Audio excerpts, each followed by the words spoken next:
Hello, I'm Shelley Rothus, and I'm a different kind of victim. Today is going to be part 6, a continuation of conditioned, normalized victimization syndrome. In the last part, for part 6, I had discussed domestic violence culture and how emotional, verbal, psychological abuses not seen the same as physical abuse. So I changed it from rape culture to domestic violence culture, which it should be, because it applies to both in those myths and how people treat it. And the last part, the ending, was based upon how people jumped to physical abuse, but just acted like the other abuse was nothing, like the hate group, people were in it, involved in that abuse, in all the hate groups, even when people, other people were my friends, that's being a part of the abuse. And see how they just went along with it like it was not even happening. And especially in the recent bullying incident, which was the worst one, of course, because the first person I trusted ended up being, doing things that were extremely despicable and cruel. And, certain people had realized or even knew that he was my friend and watched, and say these things. And they're, like I said, the most cruel and despicable things anybody's ever said, like it was nothing. But, something, that was brought up that happened, years ago based upon physical abuse, they jumped like, but we're sitting there with their, popcorn, their short-filled popcorn, watching this really crazy, nasty crap going on. So I'm going to go back to lies out of omission. Lies out of omission. So when it comes to friendships, you think, oh, well, I need to keep this secret, this secret, this secret, but when it comes to situations where you're, friends with somebody and somebody else that, is your friend too is saying really despicable, cruel things about them, and you're just, go along with it. And then, so here you are, going along with this person saying BS crap about somebody, really cruel and despicable things. Yet you're with that other friend that they're talking about, pretending to be their friend. So I'm going to show how I am when something like that happens. I'm not going to sit there and pretend to be somebody's friend while somebody's saying lies and despicable, cruel things about them. I just can't do it. And I have proof of that. So I'll start with that story. Okay. You get dry throat because it's that hot season, and I get really thirsty a lot lately because it's so hot out. Yesterday it feels like 100 degrees. That's where the weather report. So it's been really warm outside, really hot, but I still love being outside. So let's just say it's that season where taking 2 to 3 showers a day is what I'll have to do, because I end up sweating like a pig throughout the day, because I just love being outside and I love walking. Okay, so back to the story. I'll leave out names. And I met this person when I first moved here. I was friends with that one person first. And they were saying things, and I didn't know if it was true or not, and I didn't really know this person, but I listened, I was empathetic. And, they were saying things like this person was accusing another person that they're friends with that I didn't really know yet of things such as, they're trying to convince them to have sex with them and trying to push them to be their, have them as a partner, and, accuse them even of, dog abuse, abusing the dog. And, it just kept on going and on and on.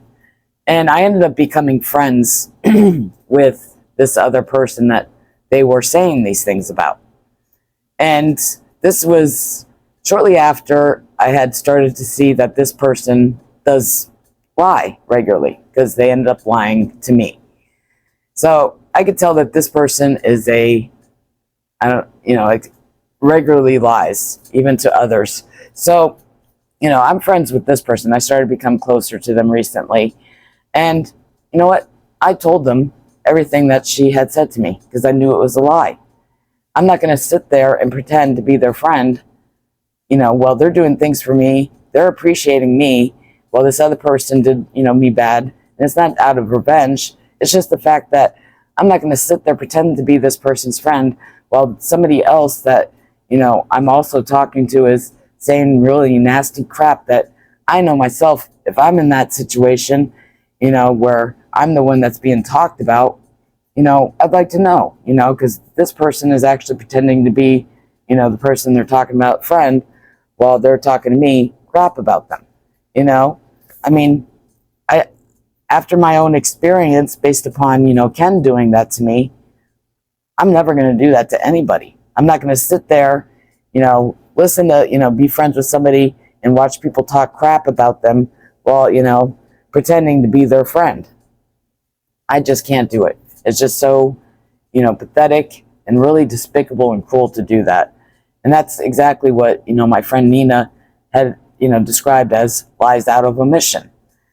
So, I told this person, I said, I'm not gossiping, but when I see, a friend that's in possible danger, because, falsely accusing somebody like, Ken and the other, assholes in that hate group were, trying to say that I'm a possible stalker and all this other bullshit, is the same thing that this person is doing to this, person that I'm friends with now.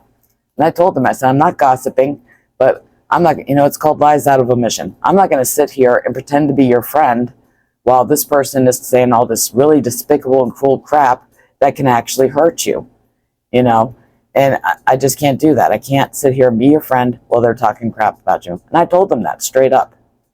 And they, actually it's funny because recently before when I was with this person and another friend, both males, and they're my two friends, we're sitting there watching TV, and this person, was telling me that they're planning on doing certain things. And I already know that it's a good possibility that they could get harmed by making that choice. And I told them straight up what I thought. I told that person, I said, you know what? I said, I'm not going to talk about you behind your back and tell others that you're being stupid. I'm going to tell somebody if they're being a dumbass straight up. I said, that's just how I am. And you know what he told me? I said, he's like, well, you know what? That's what I like the most about you. And then my other male friend said, well, that's what I love about you. I said, okay. I said, well, certain people would think that I'm a bitch, but, there's people that actually appreciate honesty. And that's just me. So, I feel good being honest. So that goes to show an example as to what lies out of omission is, based upon, saying, well, Ken didn't tell me because, he was friends with these people, yet here he is pretending to be my friend. But he was also engaging in that, and bringing up other stuff, to get involved in it. So that was even worse. Well, this person was telling me this, BS and blah, blah, blah. I listened. I was like, I really didn't even want to hear it. It was almost, nauseating. It's like,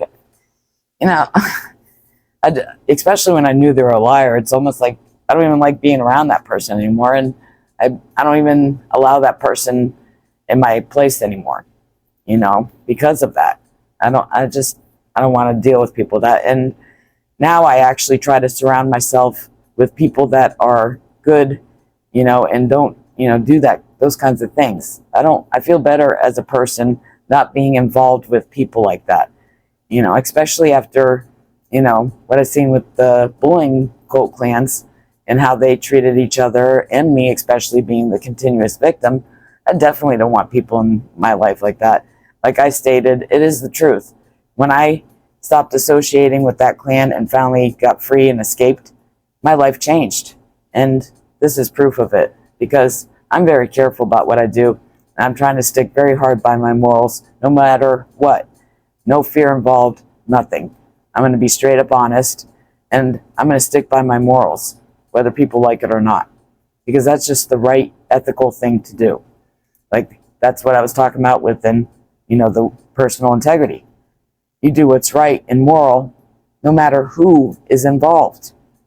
So that's exactly what I'm trying to continue doing without fear of doing so. So the next part the last I had discussed how, like I said, is that people make verbal, emotional, and psychological abuse as though it's not as painful or doesn't do as much harm or barely any harm as physical abuse.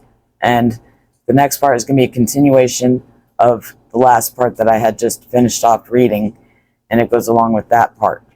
And I'll just continue after that. And I'm sure there's going to be another continuation part to this as well. So I'll go ahead and start with the next part after I take another drink. Man, I'm so thirsty. You know it's summer. I miss winter, that's for sure.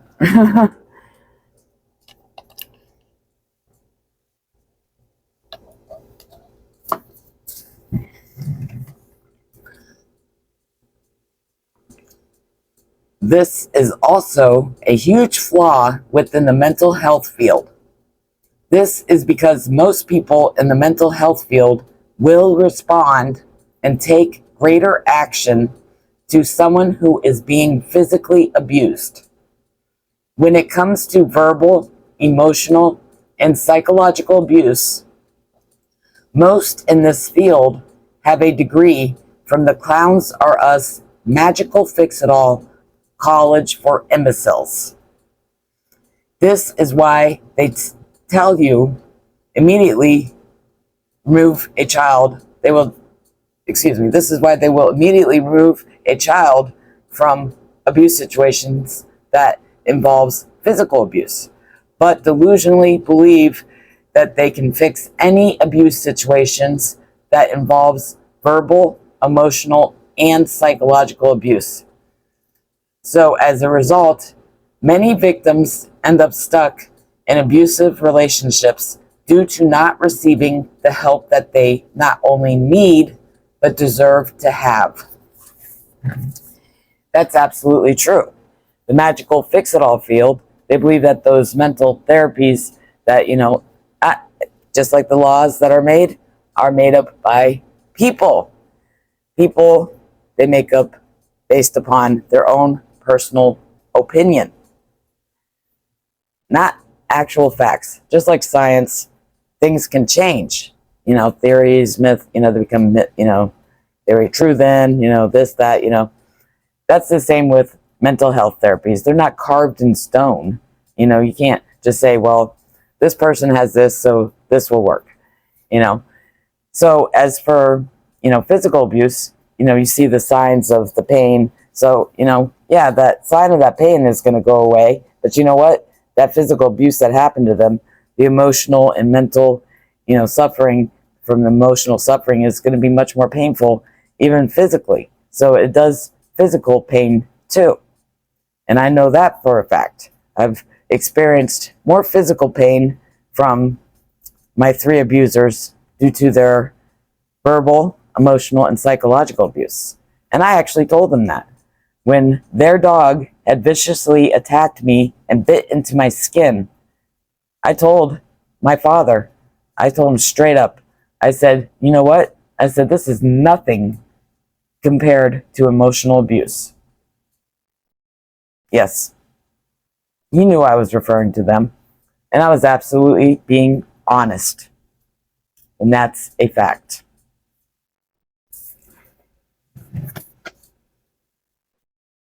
My term defines this more accurately. The fact that a victim does begin to learn how to protect themselves in the most effective ways in order to avoid the consequences or punishment from their abuser or abusers. The responses that the victim finds most effective to avoid further harm becomes a learned behavior, not just for their relationship with their abuser or abusers, but those responses become habitual within all other relationships that victim chooses to have. To the victim, these responses eventually become what they believe are necessary in order for them to avoid extremely painful consequences or punishment within any relationship that they choose to have in their life. These normalized responses end up causing the victim to choose to remain in unhealthy relationships because they don't realize or may not even know what a healthy relationship is or feels like. That's absolutely true. I honestly did not know what a healthy relationship feels like. Even though I didn't realize that the relationship I had with Ken was actually toxic, like I stated, I could separate the good from the bad. And like I said, the relationship I had with him actually did teach me what I do want in a relationship. You know, I did feel like he cared for me. And like I stated, you know, that's something you should feel within any type of relationship. And I realized that's what I want in my relationships. I don't want to have any relationship that doesn't involve somebody that actually cares and sees me as important and valuable as they are. And to treat me, you know, just as, you know, well as they'd want me to treat them, you know. And that I realized that I deserved that, you know. Even Ken, I still remember in him agreeing that, you know, I deserve to be treated right, you know, and even stating that I'm, you know, I should stop being too nice. And he's absolutely correct. You know, like I stated, even though it ended up being a toxic relationship and he did the most cruel and despicable thing to me, his words of wisdom will always carry on with me forever, because that's what helped me learn what I deserve and what I do want in my relationships from now on.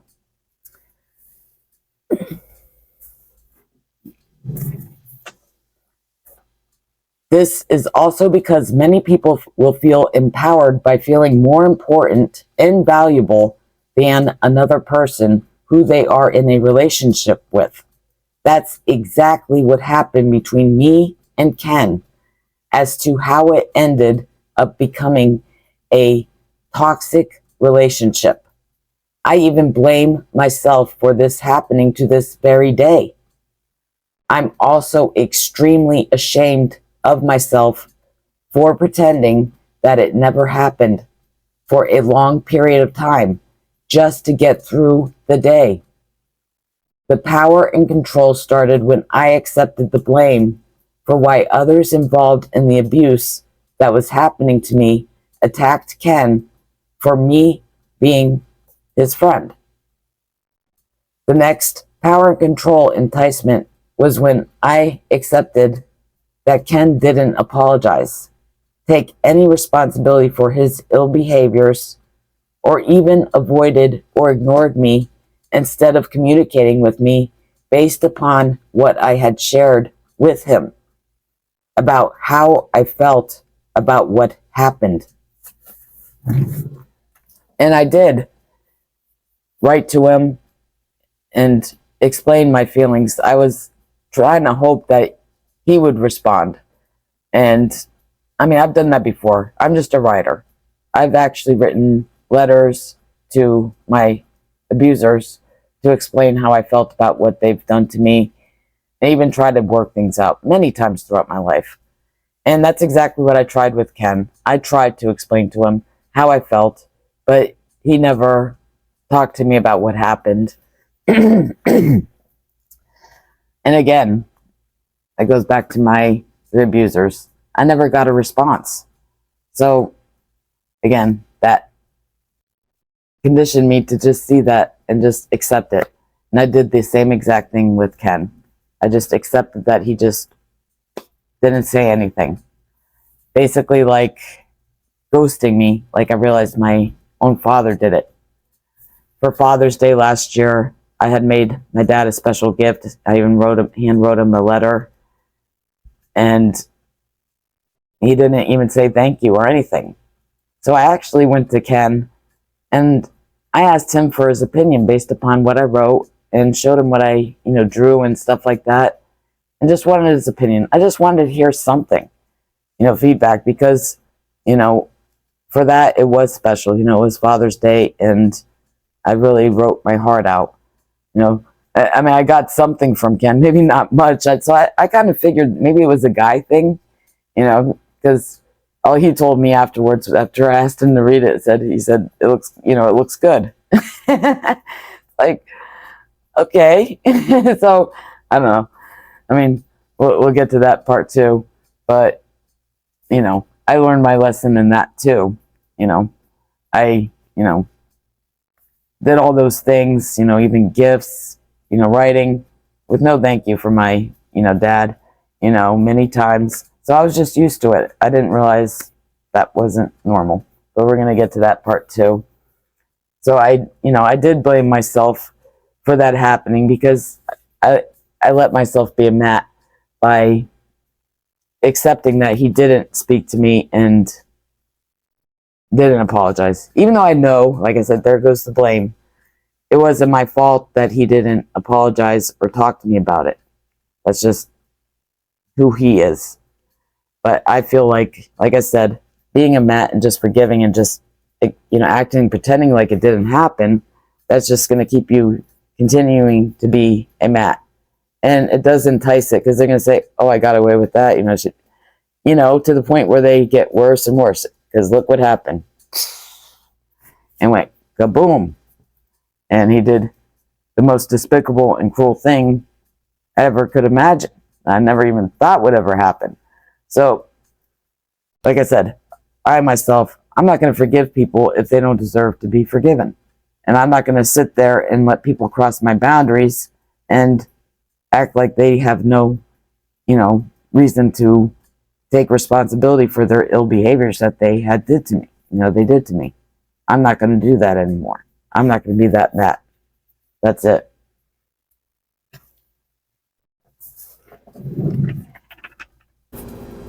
Even though it was actually impossible to pretend like I did with my 3 abusers, again, this is because Ken not only played a significant role in how I came to my realization, but he was the first person I trusted for the first time in my life. Now, I have said that I trusted certain other people, but one thing to understand, there is different levels as for trust. Now, with my 3 abusers, I was conditioned to just accept and tolerate the abuse and being treated in ill ways. So when I had met Ken, the person I thought he was, in the way that he spoke to me and whatnot, he was respectful, and he actually seemed what appeared to me as being sincere. I can't say whether all of it was not real or whatnot, but who knows? Maybe he changed. I have no idea. But like I stated, I can separate the good and the bad. I did learn, based upon what that felt like to have a good relationship. And again, it was a friendship. That's what I seen it as.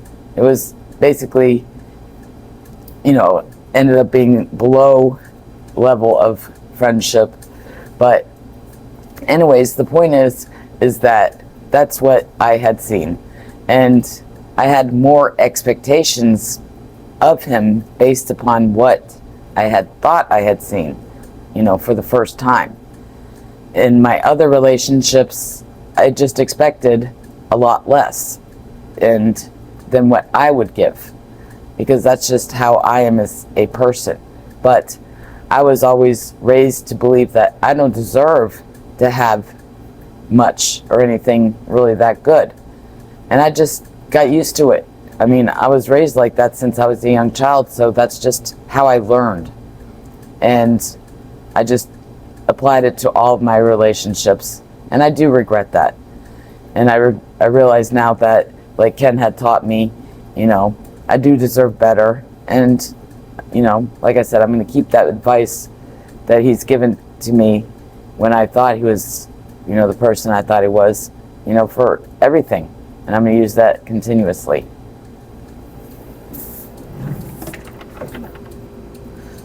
I knew that if I did come out and admit to what Ken had been doing, it would also mean that I would have to remember that one of the most significant things that happened to me in my life is attached to a person who I foolishly believed saw me as equally important as I saw him.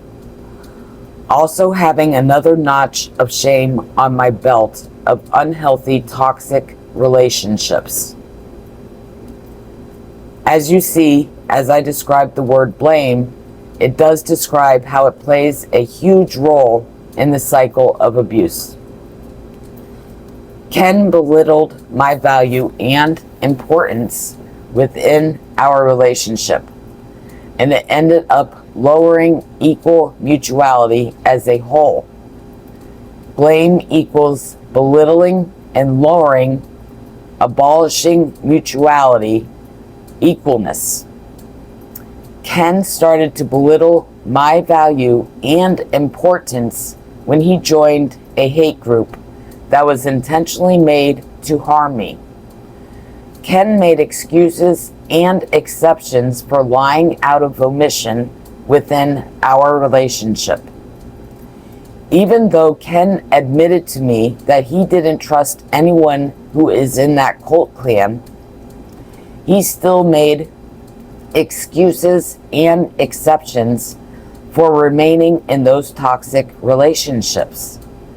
Ken didn't need to state that specifically to me because both his words and actions showed it all, which involved encouraging, engaging, and enabling those abusive behaviors to continue happening to me even after I had shown him solid proof of the lies that were made about me by the bullying cult clan. This is why I disagree with the theories of walk away, be the bigger person. Silence says more. In reference to when someone is being treated in unacceptable ways. We as a society teach that physical self-defense is important and acceptable. But we are also teaching others to accept inhumane, abusive behaviors by the myth that keeping silent and not using self-defense is the most effective way to not only deal with, but to also resolve the problem at hand. I personally have used both silence and self-defense against inhumane, abusive behaviors. I can guarantee that staying silent only negatively affects the victim and actually entices the offender to continue treating that victim in inhumane ways. That's absolutely true.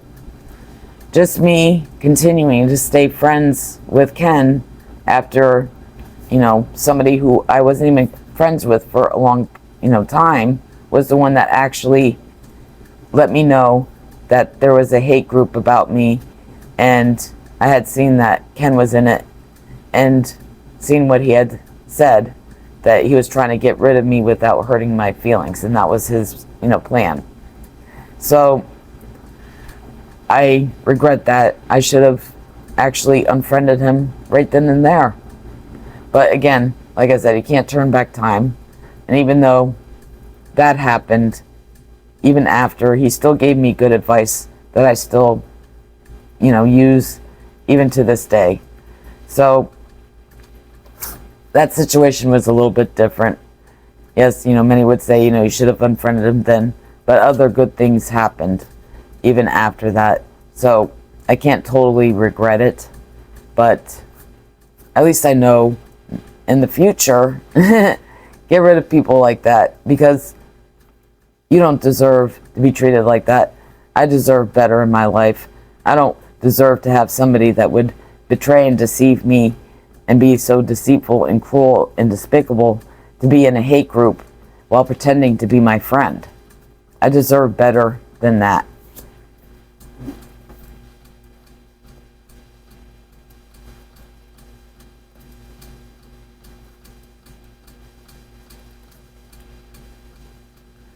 Not only do they continue those current inhumane behaviors, but it also allows them to create more inhumane behaviors to use on that victim. So that part is very true, because by me continuing to just act like it didn't happen, pretend like it didn't happen, even after sharing with Ken how I felt about what happened, and he didn't respond. That's just exactly the same as when I did finally, show him. I even showed him the screenshots of proof of him being in that hate group, and he tried to play it off as though he didn't know, and he didn't realize, he hasn't been on that much, hint, hint, so he really didn't. Of course he knew.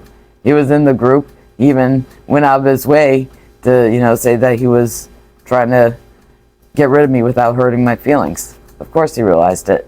He just wasn't big enough, and his balls are filled with sharks, so he couldn't, step up and not be a coward and let me know, yeah, I did that, and I'm sorry for doing that.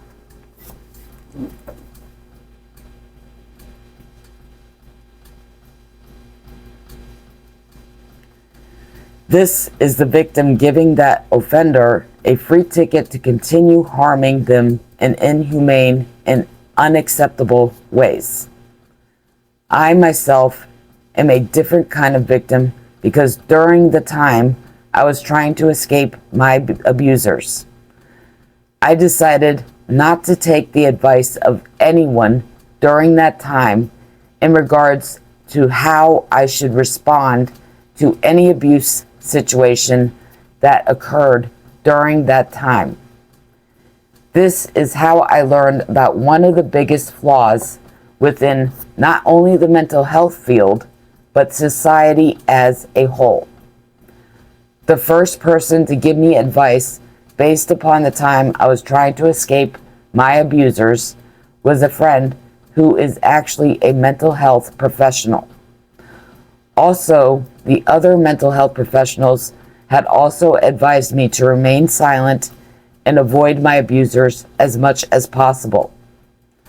I did take the advice of avoiding my abusers, but that was only to protect myself from getting to the point of where I was too emotionally drained and would end up giving up on my journey to finally escape my abusers.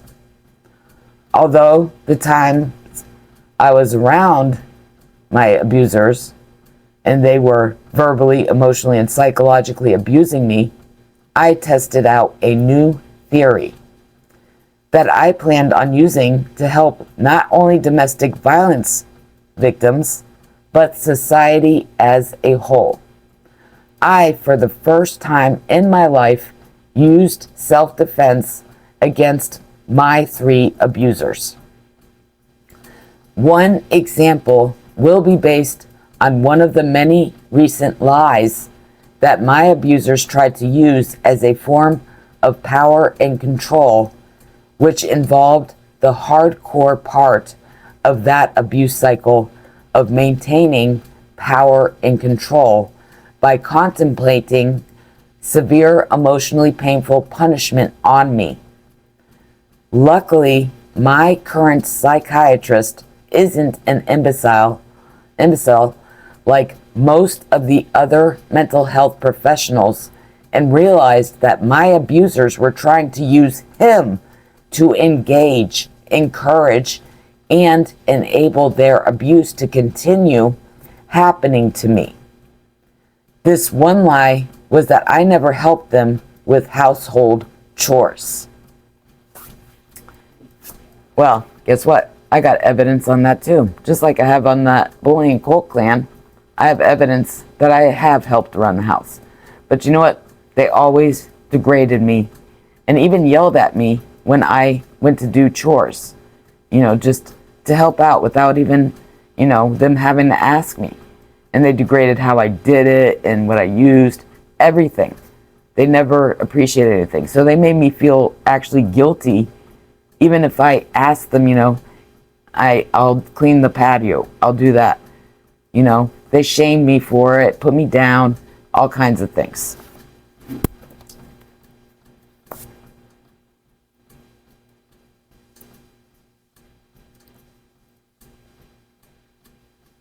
This one lie was that I never helped them with household chores. One of the abuse incidents that happened after their attempt to severely emotionally harm me was when my mother and dad were degrading me with each other right in front of me, saying that I never lift a finger to help them around the house, implying that I am nothing but a lazy, annoying, no good burden to them. Yes, I was hurt, but I reminded myself that it is a lie, and I am not going to tolerate their abuse anymore. My dad's back was turned towards me, and I told him that I have something to say to him. I asked him to turn around and look at me. I then told him, "Hey, Dad, I have a finger that I can lift for you." I gave my dad the middle finger, and he was absolutely shocked and pissed off.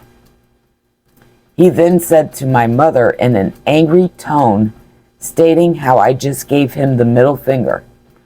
My mother said she knows and was huffing and puffing about me doing that.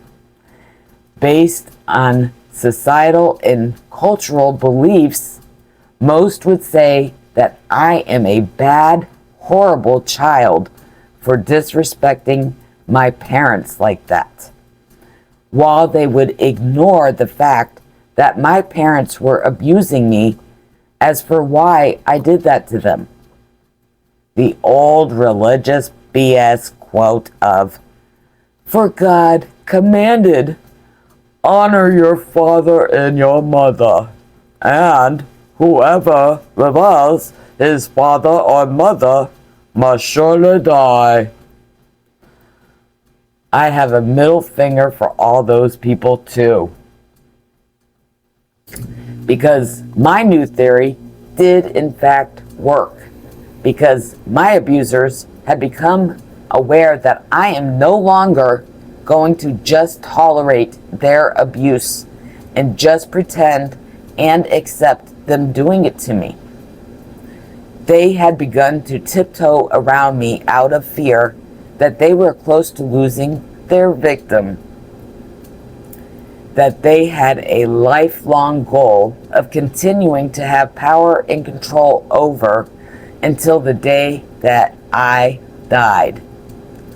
I had proven my theory true again when I went through the recent bullying incident. Unlike all the previous bullying incidents, I wasn't going to be their mat that they could easily walk all over without any consequences for their abusive behaviors. I still remember the first words of advice Ken offered was for me to just block those who are treating me in inhumane ways. Well, that's no different than telling someone to just walk away and remain silent. That's exactly why I was a continuous victim of that bullying cult clan for many years.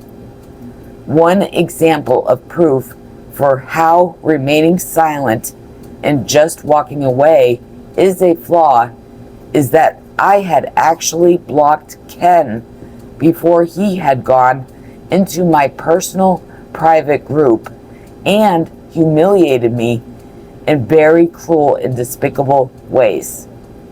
I had walked away and remained silent for many years, and in the recent bullying incident, I chose to use what actually should be accepted and seen as what one should do when they are being verbally abused. As you see, that actually did work for me in the ending result of that recent bullying incident. Even though it had traumatized me, I wasn't traumatized more from lowering my self-worth and value by just accepting abusive behaviors from others. Remember that you cannot change someone like you can change a diaper. One should not be expected to just tolerate and accept having words full of shit being tossed in their face and to just pretend like it never happened. Self-defense should never be criticized or judged as being inhumane or unacceptable. This only teaches people to believe that they are less worthy and valuable than others. We all deserve to be treated with respect, and defending oneself against inhumane behaviors is actually standing up for your right to be treated with the respect that you deserve to have. Absolutely true. And I will stand by that from now on, because I'm not going to remain silent when people are not treating me the way I deserve to be treated.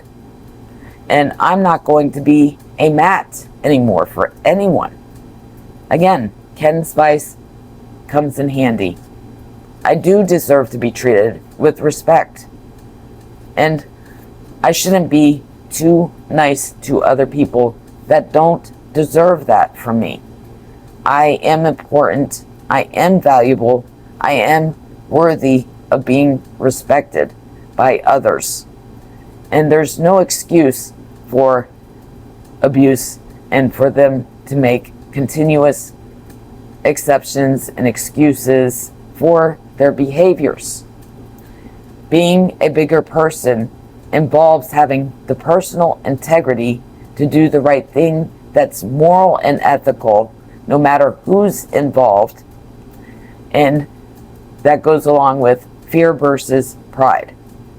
The fear of the abuser is that they don't want others to see them as being inhumane if they do admit to what they had done that was inhumane, immoral, and unethical.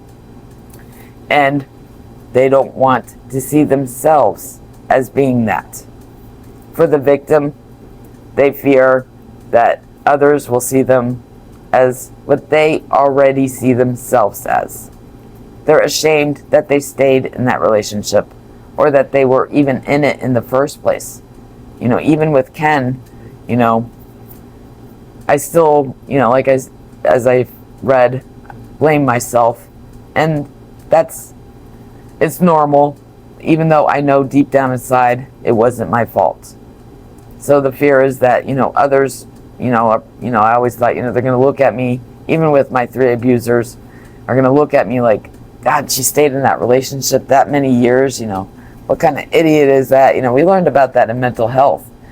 And I totally understand it now because, like I stated, denial doesn't mean that the victim doesn't realize that it's not right what's going on. And a lot of it is due to also the fear that the abusers will do a extreme emotional, painful punishment or consequence. Just like Ken, he ended up humiliating me in front of people that were my friends. He went to the extreme measures as for abuse. And that's exactly what that is. And it was out of, a cold platter based on him foolishly believing lies that were made about me. And like I said, I regret it because I decided to stay friends with him after the last bullying incident when he had believed the lies back then.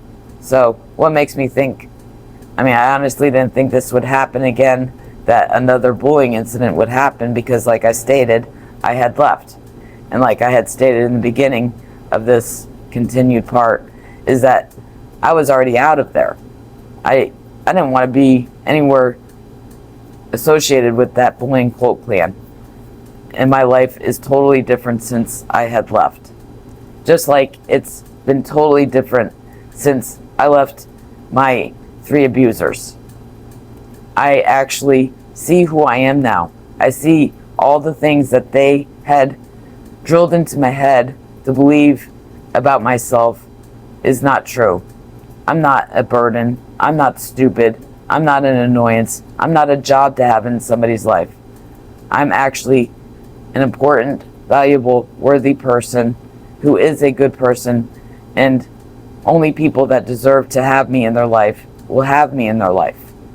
And I actually respect myself. I see myself as a smart, valuable, worthy person who deserves to be respected. And I no longer am going to be a Matt. I actually want to work on myself. I want to be able to get out there, get the, my biggest goal in life was to have a job that would be helping people, even if that means teaching and whatnot. But I'll do it because that's been my goal and my biggest passion. Everything else is on the back burner.